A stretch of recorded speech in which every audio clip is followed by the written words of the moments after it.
Good morning. Usually I hit these things from a long way away, so I just want to make sure everybody can hear me. I am Zach Barrett. I'm the Director of State Programs for PHMSA. I did take Alan's program manager as one of my staff to go and evaluate other states because they do have a great pipeline safety program, and we're a collaborative group. States and federal inspectors work hand in hand, and we certainly, not to jump to the interstate agent thing, which I thought we were talking about greater safety authority in the broader sense, but we'll get to the interstate agent thing. Yes, to answer that question directly, yes, broader safety authority for states would improve safety. We have a lot of state pipeline safety program that does not have complete intrastate authority yet, and this is where those pipeline facilities, records, procedures, facilities are local, as Alan says, local to the state, within the state. They haven't picked up the municipals, they haven't picked up the private operators that are there, they haven't picked up the master meters or the LPG states. Many states have, and usually this is a legislative issue. It's not because the pipeline safety company itself, the pipeline safety program itself, is not supportive of taking this authority over. It's because the legislation hasn't supported their efforts in doing that, or that they're constrained with resources where they can't do that. Some other areas where we think additional safety oversight by states would be good is damage prevention. We see where the enforcement is placed with a state pipeline safety program, that tends to be a more effective damage prevention program, excavation damage prevention, which is still a leading cause of pipeline incidents, along with corrosion, as was brought forward with some of the other programs today. We heard about gathering lines. The shell plays have caused an increase in gathering lines in areas that there haven't been before. And certainly, states that are willing to step forward and to pass the legislation ahead of PHMSA's efforts, as you heard Jeff say earlier, certainly I think that we're moving in that direction. But, states' legislatures can provide that safety authority over those gathering lines, now. They don't need to wait for PHMSA to move forward to do that. So we think those would all be, good things. A little bit of, who can do it better, the state fed thing, I can tell you, I've been a state liaison, I've been an inspector, I've been on both sides of the thing, and we have engineers, states and federals. We have, experience on the state side and the federal side. They're essentially the same. They sit side by side in our training courses at TQ. So they take the same training. They have to pass the same training.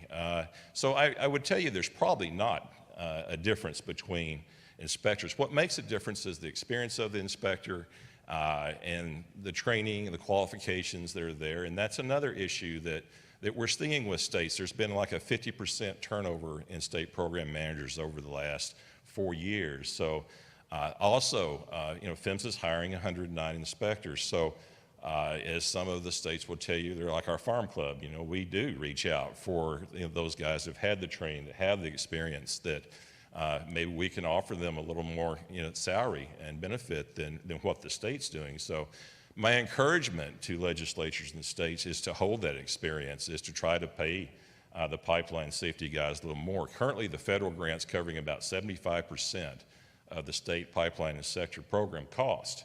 So what I ask is, when there's a hiring a freeze or a budget constraints, that's recognized in state government, that this person who's doing safety work in the state is being already supported by 75% of those costs by the federal grant.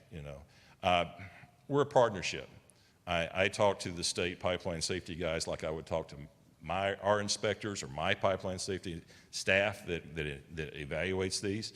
I think the collaborative effort is the best effort. And that goes to the interstate agent concerns that we're hearing. First of all, we're not, and Jeff has said this publicly, I've said this publicly, we're not looking to break or change the existing interstate agent status right now. Quite frankly, we've just sent out all the existing interstate agent agreements for the states to sign. They all have them. We're waiting for them to be returned back to us.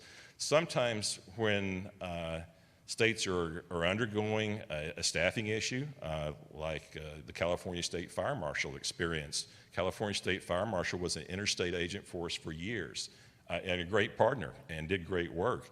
But they got to a point where they couldn't attract new pipeline safety inspectors, and they couldn't fill those positions, and they were missing the recommended number of inspection days consistently year after year.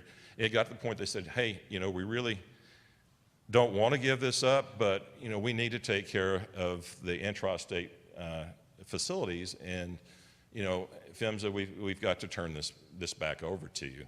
And so we see that in areas where states are concerned with resources, because as Alan knows, and the states will tell you, and the statistics show that the deaths and injuries that are occurring are happening on the distribution intrastate pipeline facilities. That's a lot because there's a lot of that, and that's where the people live. That's those lines that feed gas to your houses and the mains in there. But our I guess challenge is to try to get those resources focused on those issues. And so anytime that we would look towards a state interstate agent, it would be more of, look, do you need help? You're carrying a lot of our safety inspection work for us. We're thankful for that. Happy to keep you involved, but maybe we can do more of a limited role where you don't have to do everything within the state. And a lot of these systems are, they're not all local in the state. There may be just short sections within a state. They cross the nation. That's why they're interstate pipelines. So, working with us, we absolutely are about that. Do we want states' input about interstate concerns and facilities? Absolutely we do. I think we'd be short-sighted to do anything else.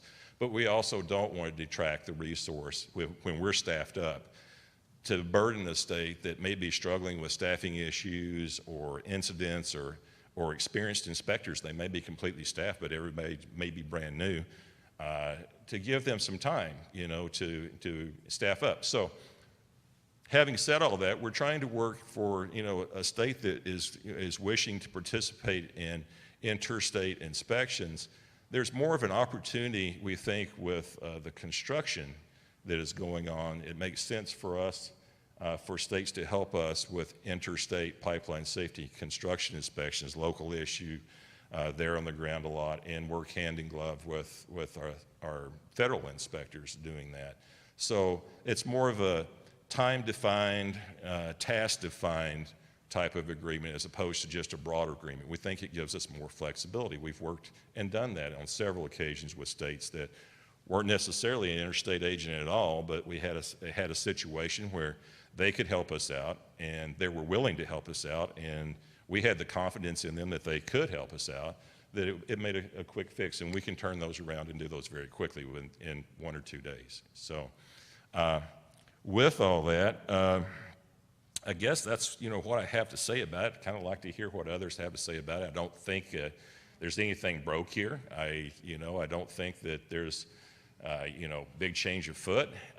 I think that we're just looking to work together, for interstate pipeline safety and intrastate pipeline safety where we can. We have a mentoring program that we're really pushing to where those inexperienced inspectors that are new can go and travel, on the federal government's dime to go watch other state inspectors who have expertise in this facility to kind of see how it's done and to kind of get a better picture of, what the goal is and, how to do inspections. So with that, I would turn it back to you guys.